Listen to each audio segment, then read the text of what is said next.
Most restaurant owners who struggle with slow sales, they assume the problem is the economy or foot traffic or competition from big chains.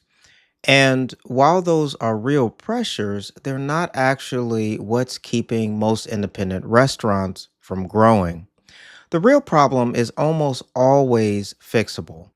And in this video, I'm going to show you 5 of them. Let's get started.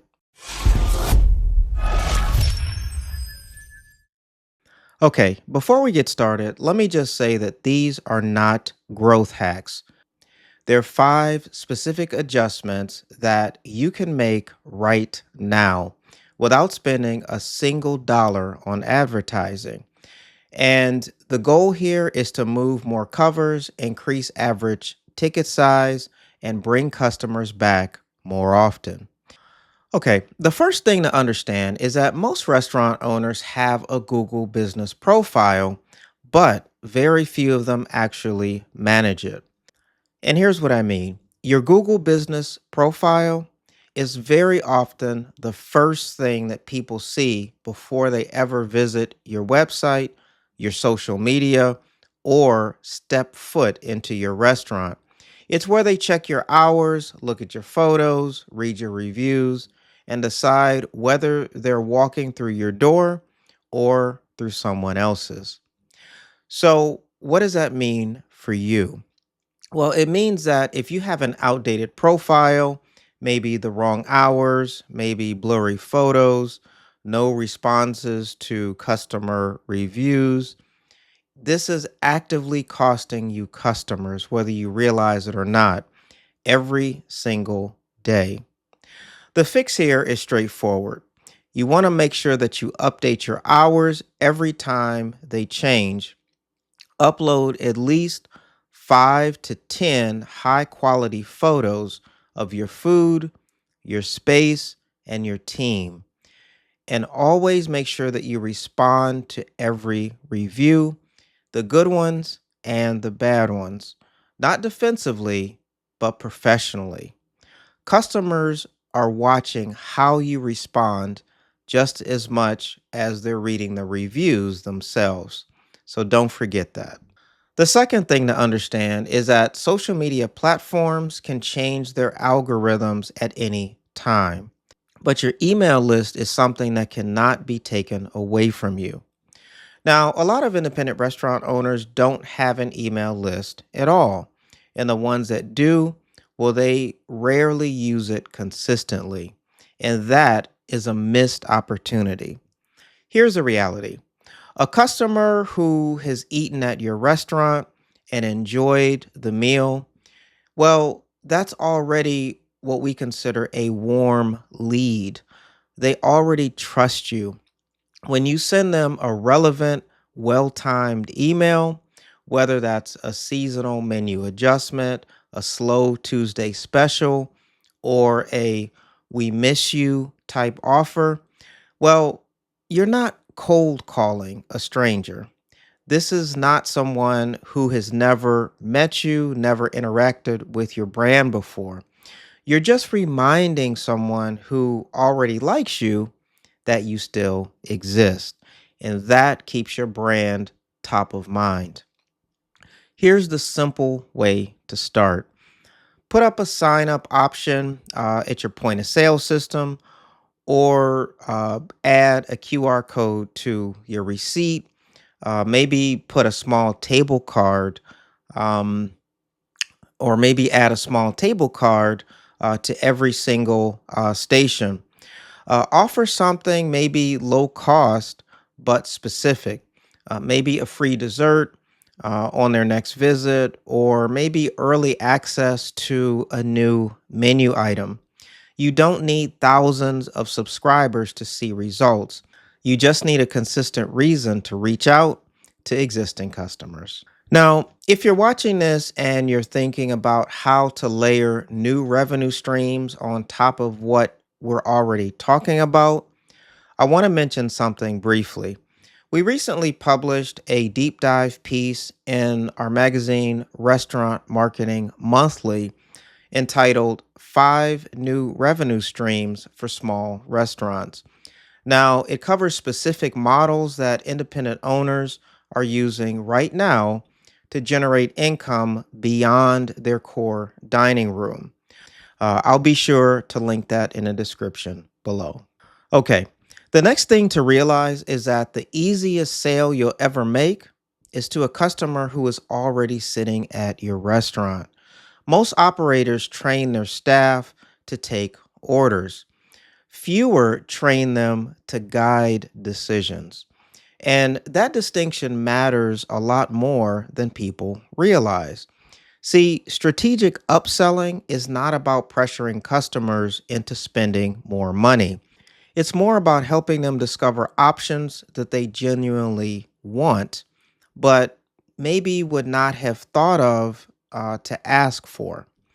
A staff member who says something like, "The pasta pairs really well with our house Chianti.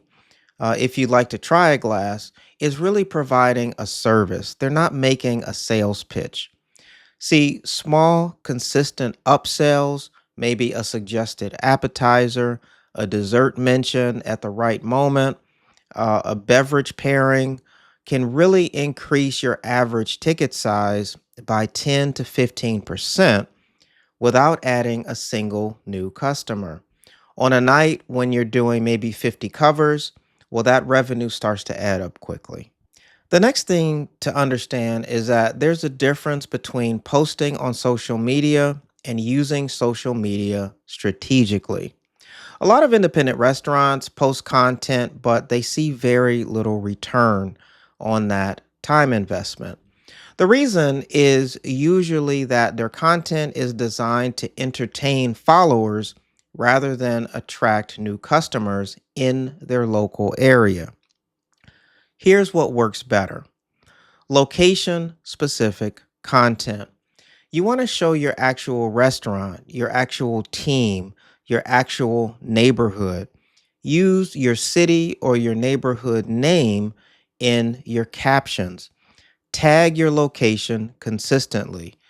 Create content that answers the question that a local person is actually asking when they're deciding where to eat this Friday night.